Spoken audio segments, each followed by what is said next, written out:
Welcome to the ACSA Campus Tour, where on Tuesdays we take you to another part of the state and talk with a district administrator about the successes and challenges they are experiencing in their school community through this COVID-19 pandemic. Joining us today is Jason Babineau, the principal from Hoover High School in the San Diego Unified School District. Jason, thanks so much for being with us today.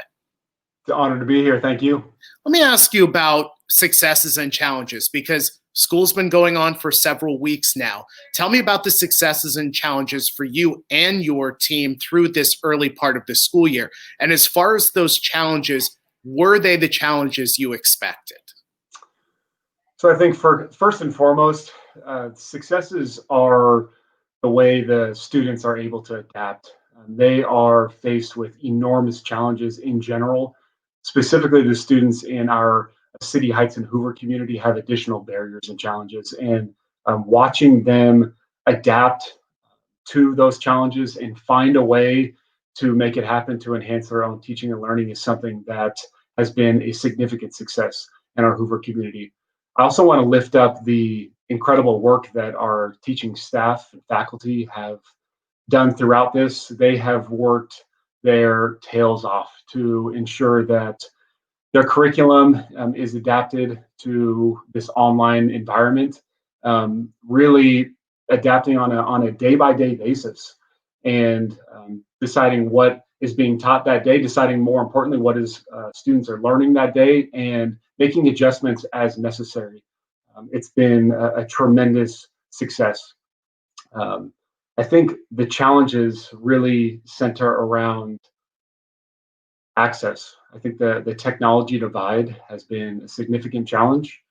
I don't think that's a surprise. We are a one-to-one district, which is nice, but sometimes even the basic needs of technology aren't enough. We have several families who have multiple students within a small household, and internet speed is an issue. So we have a team of teachers and staff members who are working hard to identify the needs of our students when it comes to technology access. And if we need to, we are dropping off hotspots at homes in the most socially distanced manner. So it's been a challenge, but we're finding a way to make it happen. Social emotional learning is such an important topic for students right now. And at Hoover High School, you have not only a health office, but also a student wellness center. Tell us about those pieces of the Hoover community and what it's been like to have those in this distance learning environment. Absolutely. I think going back to the challenges in relation to social emotional health, one of the significant challenges is teachers and staff kind of losing that sixth sense of being an educator in the classroom. We as educators, we can look at the body language of students. We look into students' eyes. We can see if students are acting out in the classroom. And we use that data to appropriately address that student. And when we are with that student in class, it makes it much easier to be able to hopefully at least start a conversation with that student and to then address those needs that the student has. In an online environment, it's very difficult to do that. And so luckily, we do have a health center on campus, and we do have social emotional supports on campus that we're able to utilize in this online environment. First and foremost, we do have a health center, and we have an amazing nurse and staff who are offering office hours every single day for students, for parents, or for faculty and staff members. In addition to that, we have a wellness center, and the leader of our wellness center is really working to provide basic needs to our students in whatever way possible. So we have a team of staff who are making calls, hundreds of calls on a daily and weekly basis, trying to identify students who are in need of basic needs.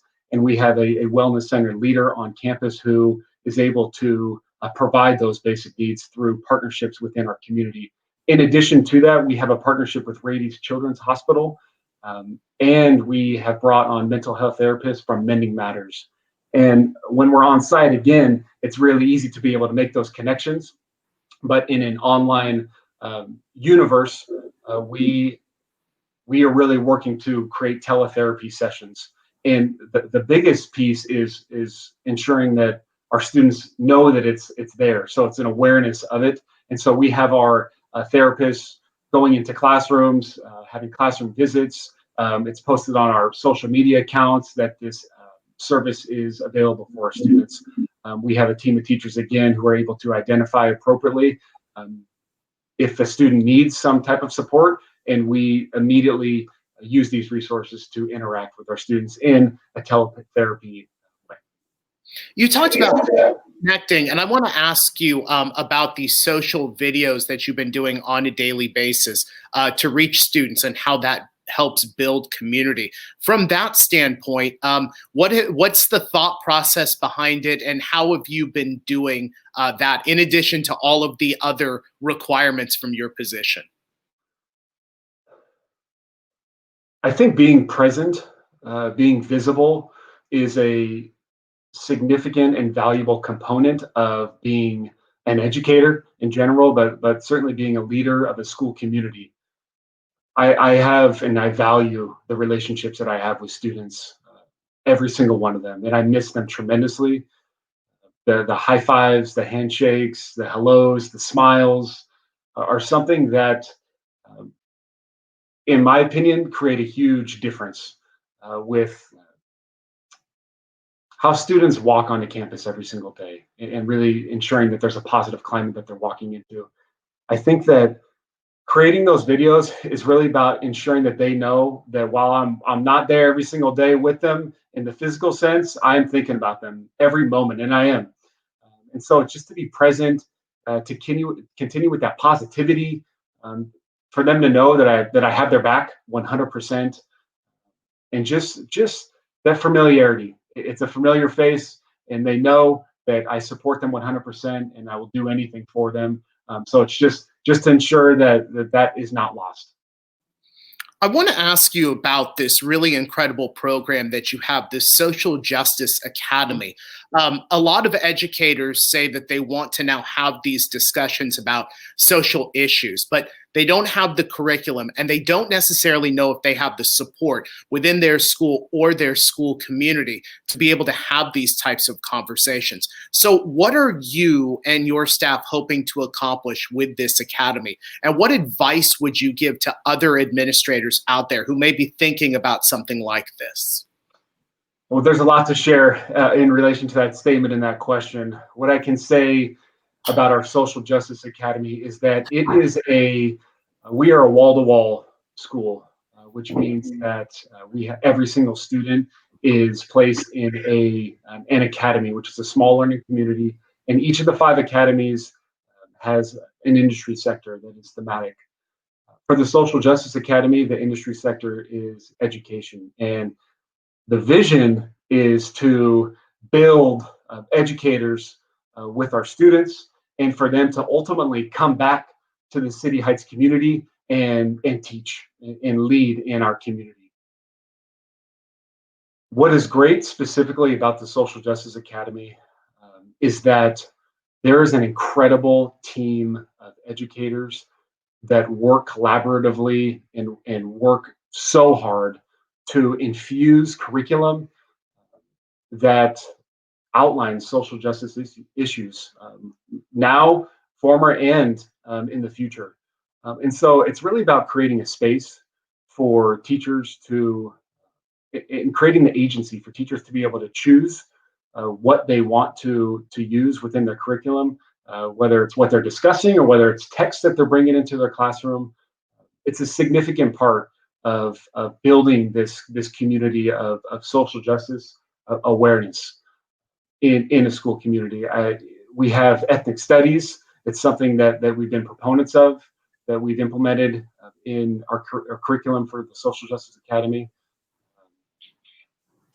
And I guess the advice that I would give is really to simply create a space for teacher leaders and educators on campus, and create a space for students to empower teachers to have the ability to then empower students to discuss these all-important issues in our society.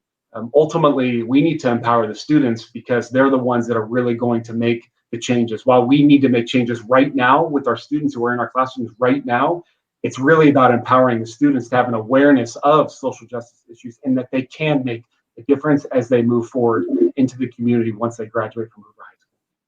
Jason Babineau from Hoover High School in the San Diego Unified School District. Jason, thanks so much for being with us today.